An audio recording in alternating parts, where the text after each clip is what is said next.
ప్రియులారా, బాగున్నారా? దేవుని వాక్యాన్ని క్రమంగా చదువుచున్నారా? ప్రార్థించుచున్నారా?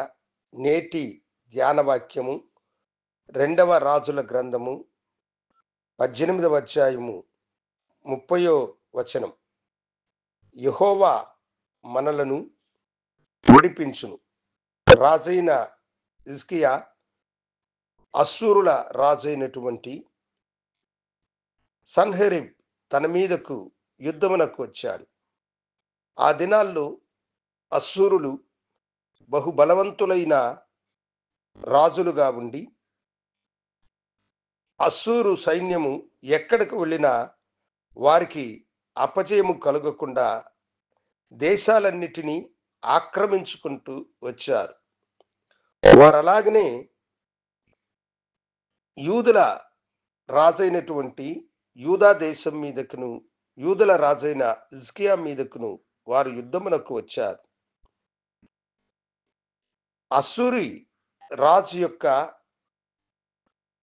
సైన్యము దేవుని ప్రజలను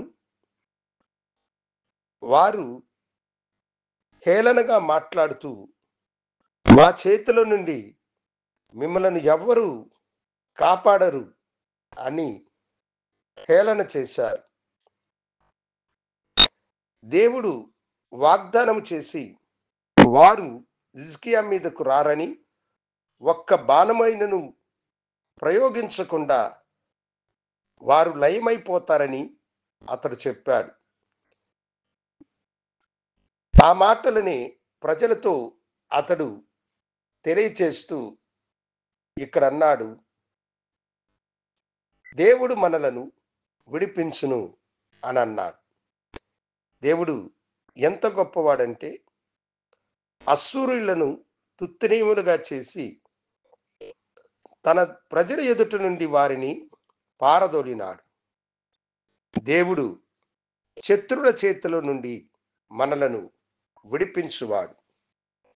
దేవుడు మనలను దరిద్రతల నుండి విడిపించువాడు. దేవుడు మనలను వ్యాధి నుండి విడిపించువాడు. మహా సైన్యము తన మీదకి వచ్చిన దేవుడు తనను విడిపించునన్న నమ్మకము హిజ్కియాకు కలిగినట్లుగా మీ జీవితంలో నిన్ను కమ్ముకున్నటువంటి దరిద్రత, పేదరికము పోవాలంటే దేవుడు నిన్ను విడిపించునన్న నమ్మకము, విశ్వాసము కలిగి ఉండండి. నీ ఆరోగ్యము క్షీణించుచున్నది, ఇహ నీవు బ్రతుకుట అసాధ్యమని వైద్యులు ఒకవేళ మీతో చెప్పారా? దేవుడు నిన్ను తప్పకుండా విడిపించును. నీ వ్యాధి నీలో నుండి వెళ్ళును. తీరని నీ అవయవాల బలహీనత, మోకాళ్ళ నొప్పులు, తీరని తలపోటు, అనేకమైనటువంటి వ్యాధి బాధలు ఏమున్నను వాటన్నిటిలో నుండి దేవుడు నిన్ను విడిపించును. ఎందుకంటే ఆయన పొందిన దెబ్బల చేత మీకు స్వస్థత కలుగుతుంది. ఇప్పుడే ఆయన మిమ్మును విడిపించునుగాక. ప్రార్థించుకుందాం. గనుడా, నీకు వందనాలు. శత్రువుల చేతుల నుండి విడిపించినటువంటి వాడువు.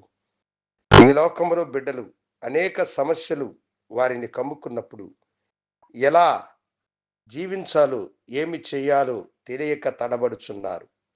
వారిని విడిపించి ఆశీర్వదించమని యేసు నామమున అడిగి వేడుకొంచున్నాము తండ్రి. ఆమేన్. శుభోదయం. ప్రభు మిమ్మల్ని దీవించునుగాక. ఆమేన్.